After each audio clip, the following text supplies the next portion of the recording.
Well, good morning, everybody. Been 2 weeks since we've been in our study here in the Gospel of John. We left off in chapter 19. We just had finished chapter 18 2 weeks ago, and so we'll pick it up in chapter 19. But I'll just refresh you of the scene. Jesus was betrayed by Judas, as we know, and he was arrested. 2 mock trials by the religious establishment, and then they brought him before Pontius Pilate. And they expected Pilate to just fall in line and crucify Jesus without any real charge. Remember, they said, "We brought him here. That's that's all you need to know." And after a bit, Pilate concludes that I find no fault in him at all. We saw that in chapter 18, verse 38. And then in 39, after saying I find no fault in him all, no fault in him at all, he seems to have this plan to get out of it, because he might have anticipated that they were gonna want him crucified anyway. And he doesn't want to be complicit in this condemnation and murder of an innocent man. He knows he's being used here by the religious folks, and he hoped that the Jews would naturally grant the traditional pardon to the innocent man rather than the convicted murderer, Barabbas. But what he didn't anticipate is that the religious establishment saw this coming, and they had already pressured the mob to scream for Barabbas's release rather than Jesus. And we should kind of stop and consider that. That's the world making its choice. That's democracy at work, which is mobocracy. And the convicted murderer and insurrectionist Barabbas is pardoned, while the innocent man takes his penalty. In Mark 15:7, it says this about Barabbas. We learn a little bit more about him in Mark. He says, "And there was one named Barabbas who was chained with his fellow rebels. They had committed murder in the rebellion." So there was a rebellion against Rome, and this was actually a sedition rebellion, and they had actually committed murder.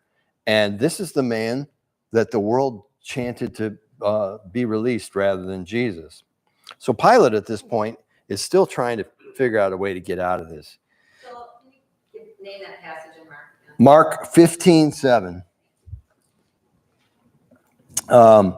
So he's still trying to get out of this. He doesn't want to have to make the decision here. He would like them to have had Jesus released instead of Barabbas, but he underestimates the Jewish hatred, the blind hatred at this point. And that's when mercy and reason and all humanity are expelled from thought. That's what hatred does. And they couldn't even sense their own hypocrisy. Remember, we looked at 2 weeks ago in verse 28 of chapter 18, where they were concerned with their own religious ceremonial cleanliness, because they didn't want to go into the Gentile household, which was the court, the praetorium, because it was considered Caesar's house, and they'd be defiled by the Gentile dogs that are in there, right? Because Gentiles were, of course, so they were just, the uppity, highfalutin religious, and they couldn't be in the house of a Gentile during Passover week. And so they, this is what they're concerned with, their ritual external cleanliness, rather than at the same time while they're railroading an innocent man. But then in verse 40 of chapter 18, we saw that they shouted for Barabbas, of course. And so Pilate has another angle to try. In Luke 23:22, we see that Pilate told them, it says this, then he said to them the third time, why? What evil has he done? I have found no reason for death in him. I will therefore chastise him and let him go. So this is what Pilate wanted to do. And for the third time, he's still trying to get them to tell him, what has he done? And none of it can be verified. It's just a bunch of supposition on their part. And then in the next couple of verses, 23 and 24, it says in Luke 23, it says, but they were insistent, demanding with loud voices that he should be crucified. And the voices of these men and the chief priests prevailed. So Pilate gave sentence that it should be as they requested. Again, mobocracy. The voices were loud. The loudest, most troublesome voices run the show. And that's they get the evil they desire that way. So anyway, that's where we left off. Verse 1, chapter 19 now. So then, Pilate took Jesus and scourged him. Now, the Roman scourging is just horrible. It was horrible, I should just say. It wasn't just a whip. It was a shorter one, and it had 3 tails on the end of it. And those were tied weights, lead weights, and sharpened bones in it. And there was three, it was a 3-ended thing, and they would just fillet people's backs, and they would stretch their backs out and it would go right to the bones. And the deep lacerations it would leave, most would pass out from that, at least lose consciousness, or die from that. Punctured lung, who knows what. They would actually die from it, go into shock and whatnot. Well, here's what Barclay says, another Bible commentator about this. He says, few remained conscious throughout the ordeal. Some died. That's what Barclay says. And of course, this can't happen to Jesus. This is not how God wants this to happen. So no matter how hard they scourge him, he's not gonna pass out at this point, and he's not gonna die from the scourging. This apparently, as we're going to see in verse 2, it must have annoyed the soldiers because he remained conscious. And so they had to add some more pain and humiliation here. Verse 2, the soldiers twisted a crown of thorns and put it on his head. And they put on him a purple robe, and they began to mock him. Verse 3, and they said, "Hail, King of the Jews!" And they struck him with their hands. So imagine this, just mocking and beating your creator, your maker. But these soldiers, we should keep in mind, are the least guilty. At least they had no idea who Jesus was at this point. The religious leaders knew exactly who it was. These men may have just been stationed in Jerusalem as they upstaffed for the Passover week, more security during that period. They might not even be from the area. To them, he's just another condemned criminal, more than likely guilty. Anyway, it says they struck him with their hands. Now, this is meant to disfigure the face. I don't know if you've ever seen it before, but they have this competition where they do a slapping competition. You ever see that? These guys stand and they still do it today, and they're judged on whether they flinch or move. The guy has to just stand there and take a walloping, and some of these guys got these big mitts, and they're just whap, and before you know it, the sides of their face is swollen out like this, and they're still standing there just taking it, and until one falls down, or they foul by flinching or moving their head. Anyway, the reason I mention that is their faces are sometimes bloated out like this by the time it's over with. And, most people right-handed. So as the soldiers are doing this, the left side of Jesus's face is no doubt all swollen and disfigured here. Terrible treatment. Verse 4. Pilate then went out again and said to them, "Behold, I'm bringing him out to you, that you may know that I find no fault in him." Well, if Pilate had a spine, he would have pardoned Jesus himself. And this is the second time he's made this declaration: I find no fault in him. But he's still, worried about his own skin here, as I mentioned 2 weeks ago. Verse 5. Then Jesus came out wearing the crown of thorns and the purple robe, and Pilate said to them, "Behold the man." And his plan here is to make such a bloody, humiliated spectacle of Jesus that the bloodlust of the Jewish religious people would be satisfied, and they'd actually be moved to mercy. But like I said, hatred is blinding, and mercy is not even they're not even capable of it once they've got to this hatred point that they've reached. Behold the man. He's meant with contempt here, is what he means, but he's hoping his plan works. See how humiliated he is? Isn't this enough? And this is, God presenting his son to all mankind.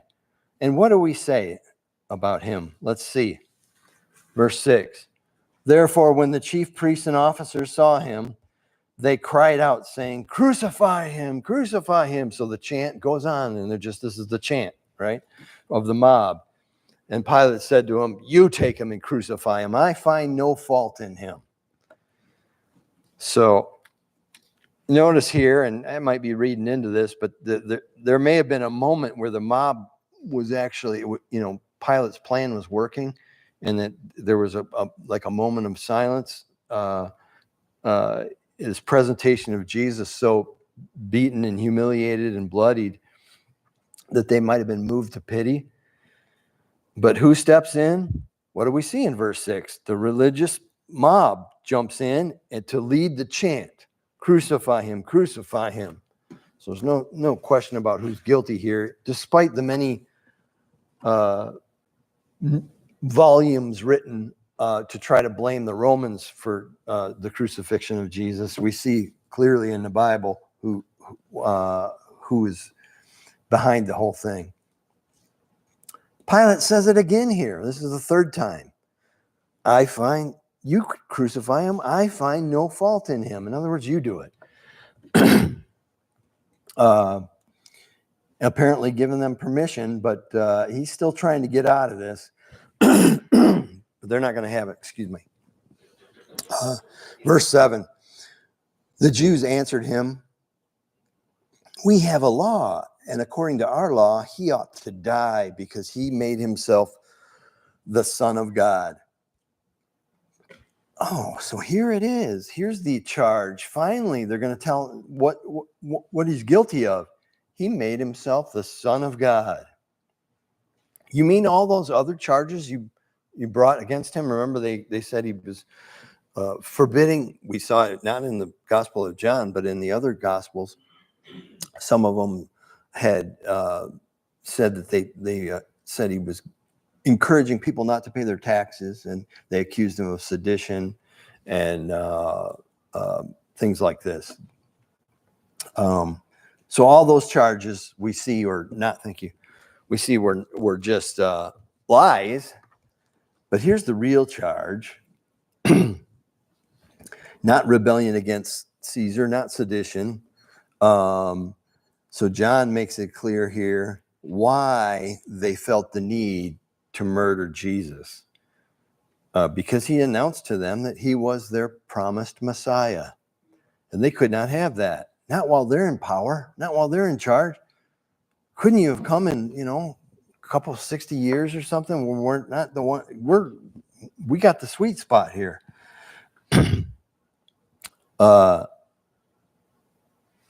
Adam Clark says, when Jesus called himself the Son of God, they understood it to imply equality with the supreme being, equality with God.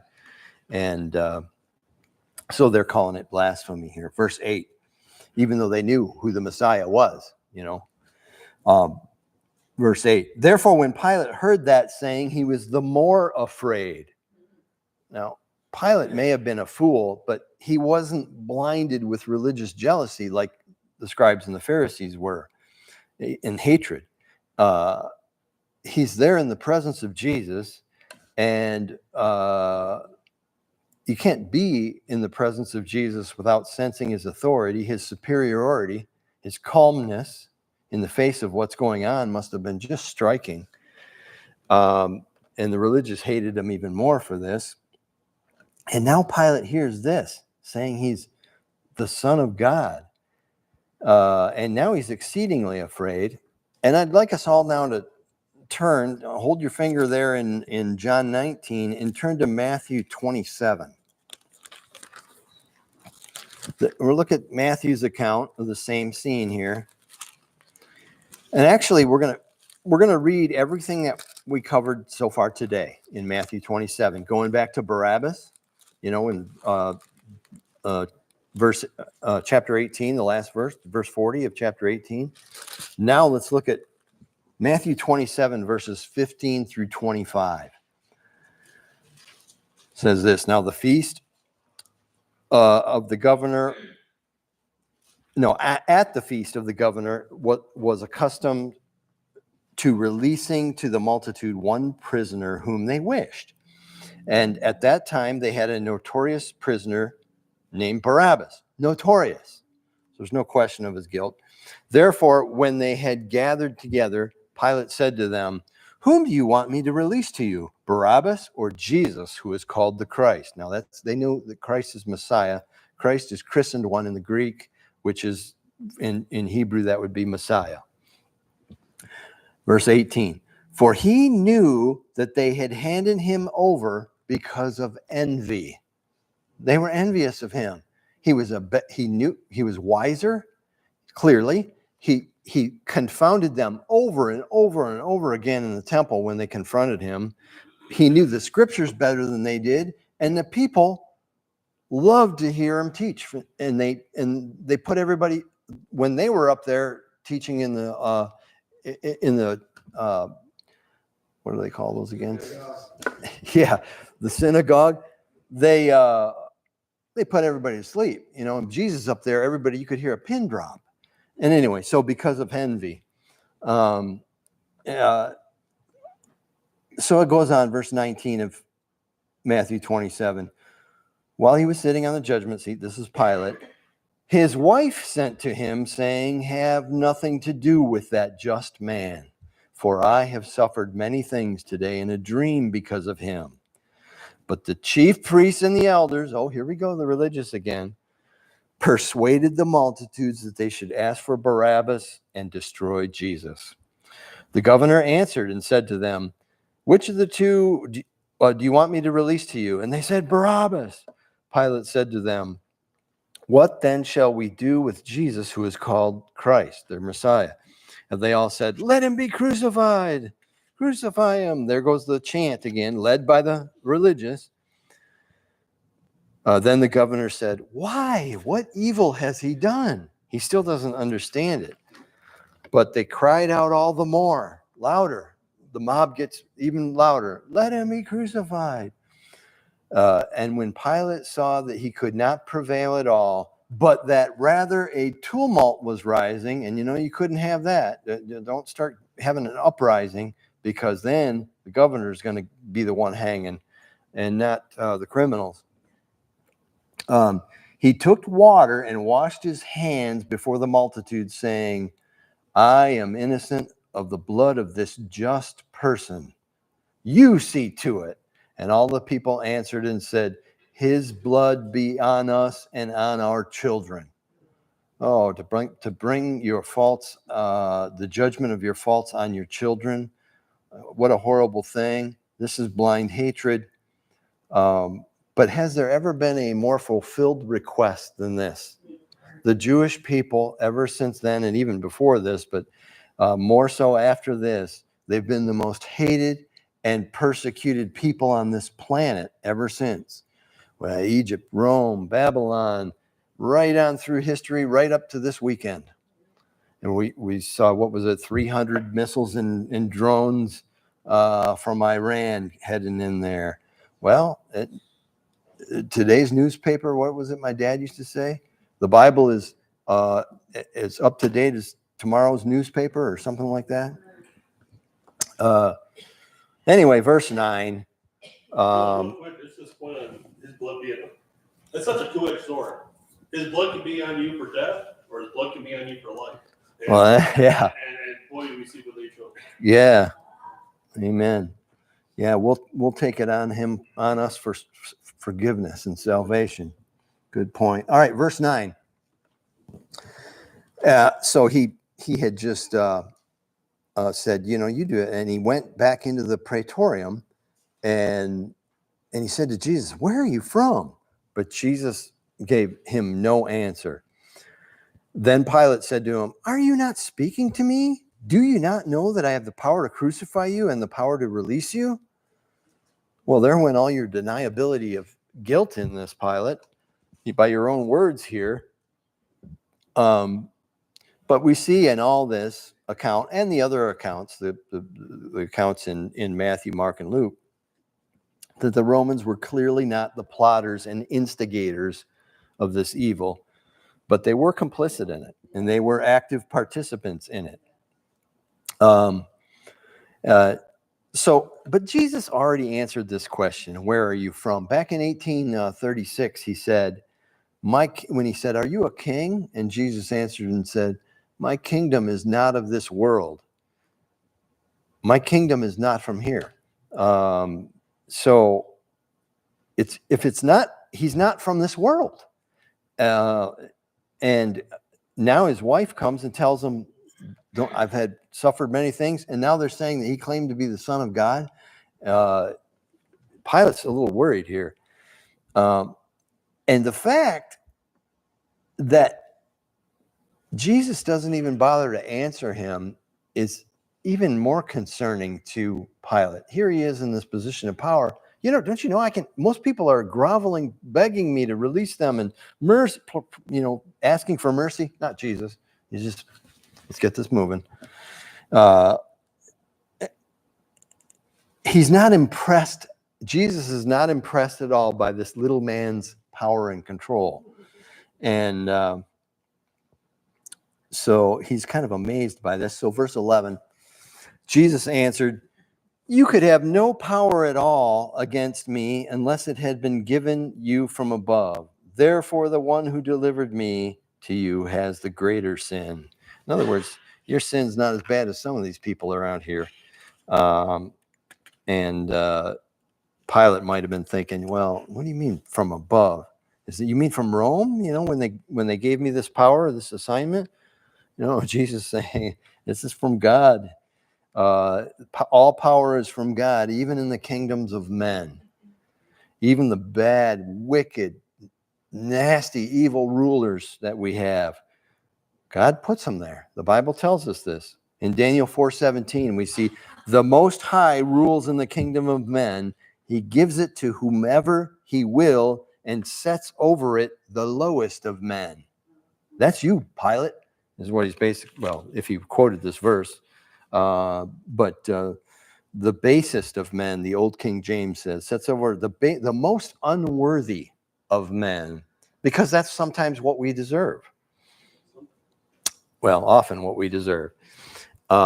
Here's Alice's version in the New English Bible of that Daniel 4:17. The Most High has authority over all human kingdoms, and he bestows them on whomever he wishes. He establishes over them even the lowliest of human beings, like Pilate and Annas and what's the other one? Annas, Caiaphas. Yeah, thanks, Cam. So, it's God's will that Jesus be crucified. And so if Pilate were to just dismiss him, they would have stoned him to death. They would have, just like they did to Stephen and some of the others. And that they had wanted to do many times, but of course they could not, because that was not the way God wanted this to happen. Crucifixion is not only the most humiliating, but it's the most horribly agonizing death that humans could come up with, and perhaps have ever come up with. It's the longest, slowest, most painful, most excruciating death, and most humiliating death. They were stripped naked and hung like that, and just a horrible way to go. So the worst that mankind could do to their loving Creator, that's what was going to be done. And but just because it's God's will that that's how it was done doesn't excuse any of these players, including Pilate. And John's reminding us that Pilate was chosen to be governor of Judea at this specific time for this specific purpose, because he's an evil, weak fool that is easily going to be manipulated by these evil religious people. He can be easily controlled by them, and we see that playing out here. But Jesus says those who delivered, that's Judas, Annas, Caiaphas, they knew better. Jesus is saying, you don't even know. They know what they're doing here, and so the judgment on them is going to be much worse than yours. Verse 12. From then on, Pilate sought to release him, but the Jews cried out, saying, if you let this man go, you are not Caesar's friend. Whoever makes himself a king speaks against Caesar. So this man's speaking against Caesar, and you're not. So they're directly threatening him now. This is no longer a veiled threat here. You're not Caesar's friend. Careful now. Tiberius is Caesar, and he is the most cruel, jealous, wicked of all the Caesars up to that point. Tiberius was notorious for that. And of course, Pilate knew that well. He's like, you don't want to get on the wrong side. So the religious leaders knew just what to say to manipulate Pilate.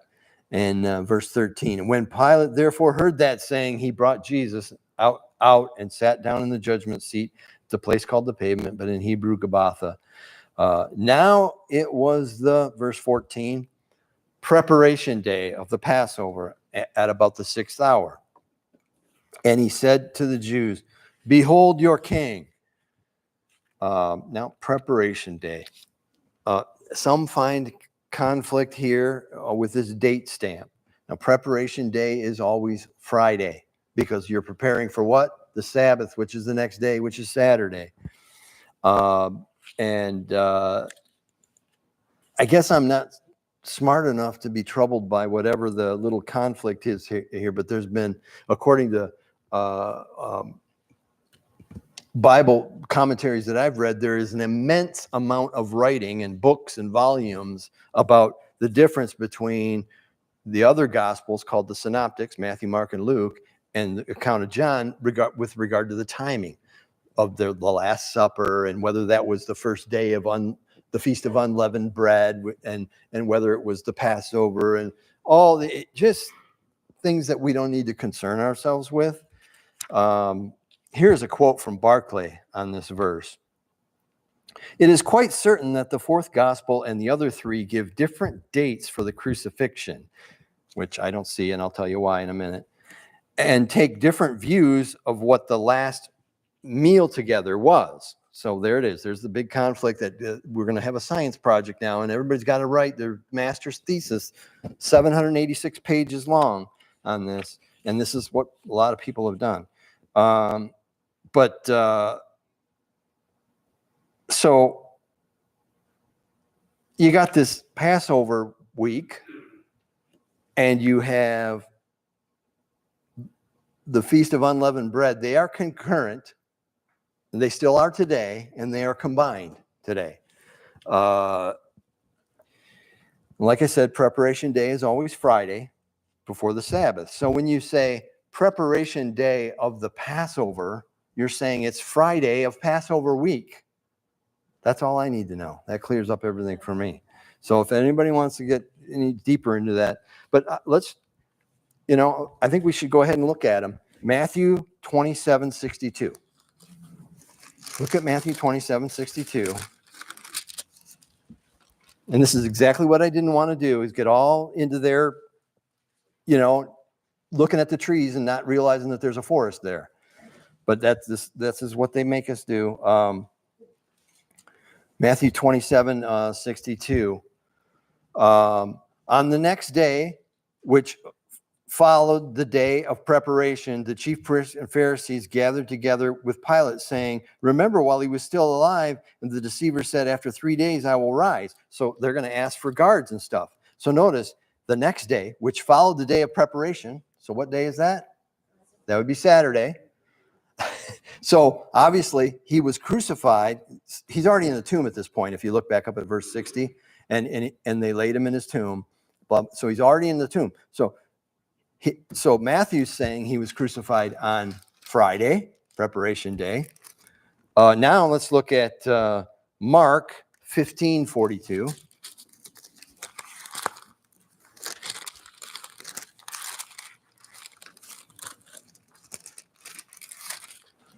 Mark 15:42. Now, when the evening had come, because it was preparation day, that is the day before the Sabbath,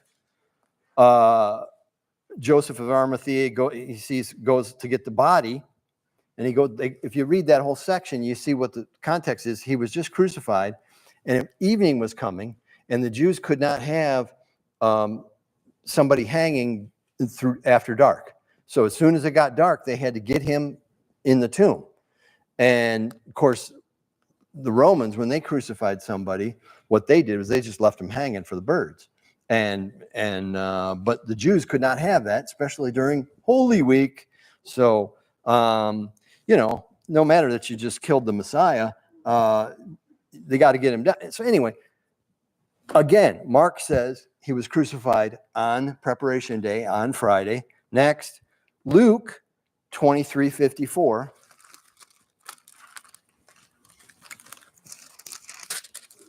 Luke 23:54.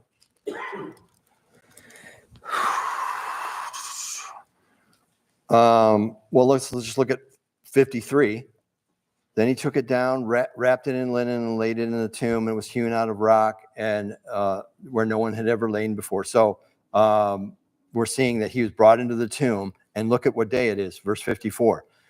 That day was preparation day, and the Sabbath drew near. Okay, so Matthew, Mark, Luke, and John 19 all say that he was crucified on preparation day, Friday. Okay, so no conflict.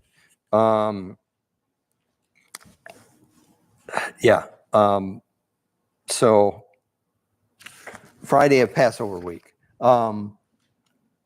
Now, what was going on preparation day?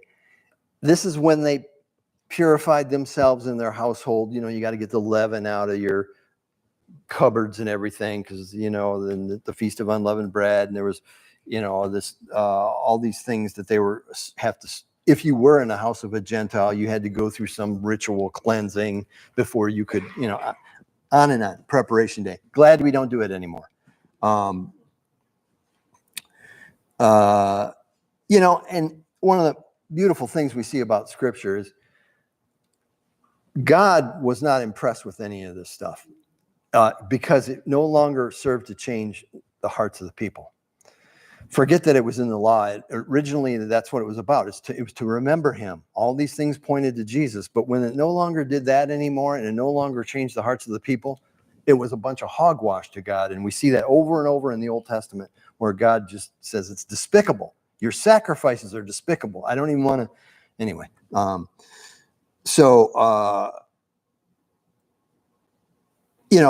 So they're supposed to purify themselves during this day. And what are they doing on preparation day?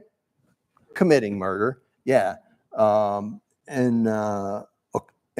so we see this according to all four gospel writers now, preparation day of the Passover. And so we have a date and a timestamp here. Look, he says it's about the 6th hour. in verse 14, which means it's about noon, because their day started at 6 a.m. When they talked in hours. They would say in the third hour, that'd be 9 o'clock, right? So he says about noon when his trial concluded. The Romans would go by how we say it. The 6th hour would be 6 a.m. for us, right? The 6th hour of the day would be 6 a.m., but not for the Jews. 6th hour would be noon. So the trial concludes here, and it appears Pilate is capitulating to the Jews, to religious people. And so we mentioned we had a date stamp here. It's Friday. And the big deal some people make out of that. Well, now we got a time stamp too of noon, and there's a discrepancy there because in Mark 15:25, Mark says, now it was the third hour and they crucified him. So that's the difference between 9 o'clock and noon. And John, who wrote his gospel 40 years after Mark did, says it's noon. Who's right?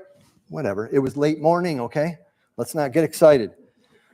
You know, my dad always used to say, you know, because people look, well, there's a discrepancy in here. There can't be. And they got to explain it. And so they write volumes and they go do a science project on it. And my dad always warned me, and you, against majoring in the minors. You've probably heard him say that.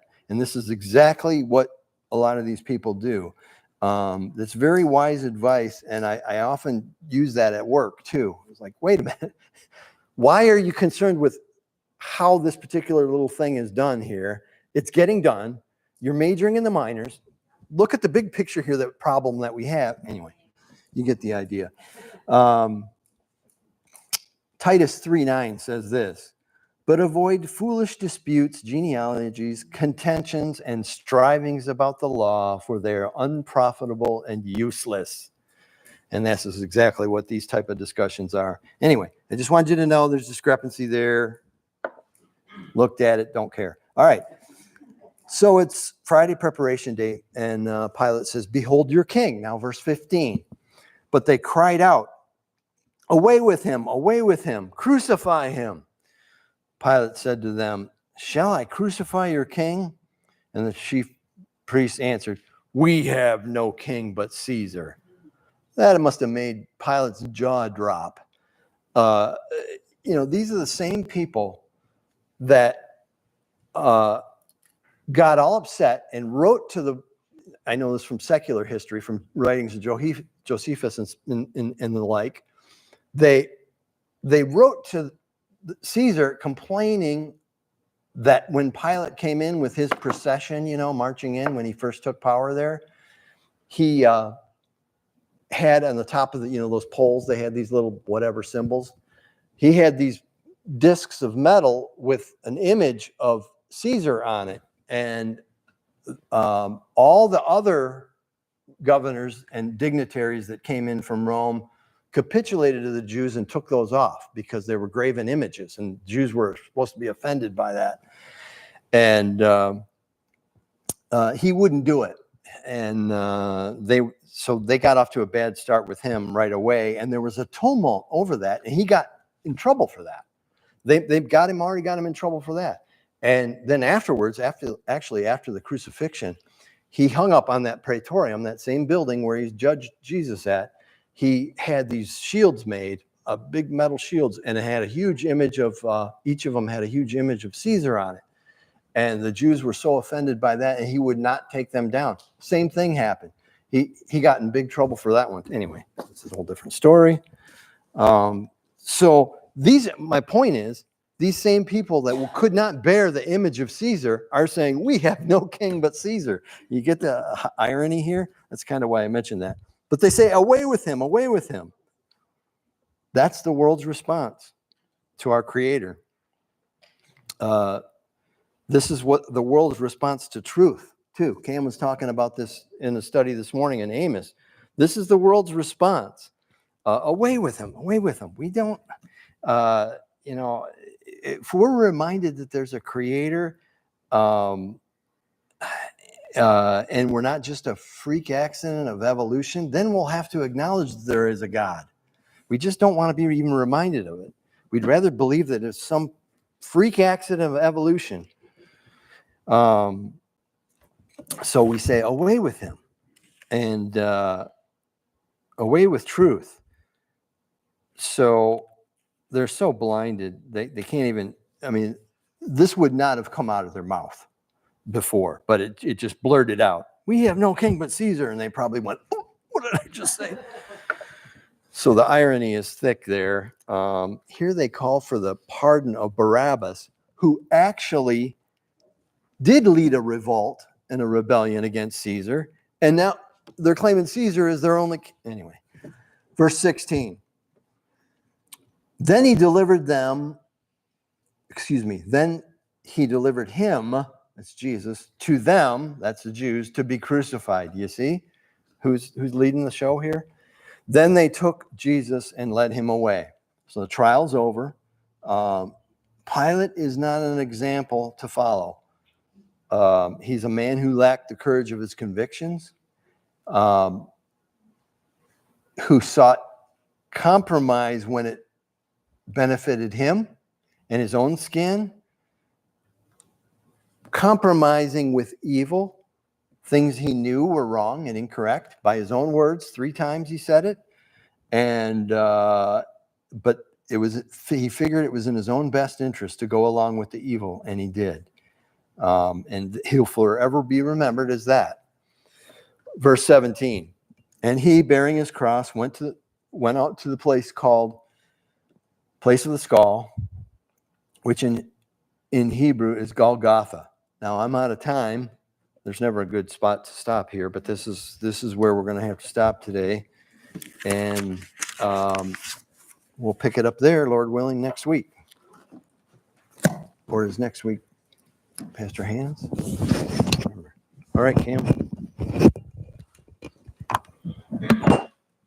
Great lesson. Real quick, for those of you that were at the fellowship last week, we had announced that we are putting together a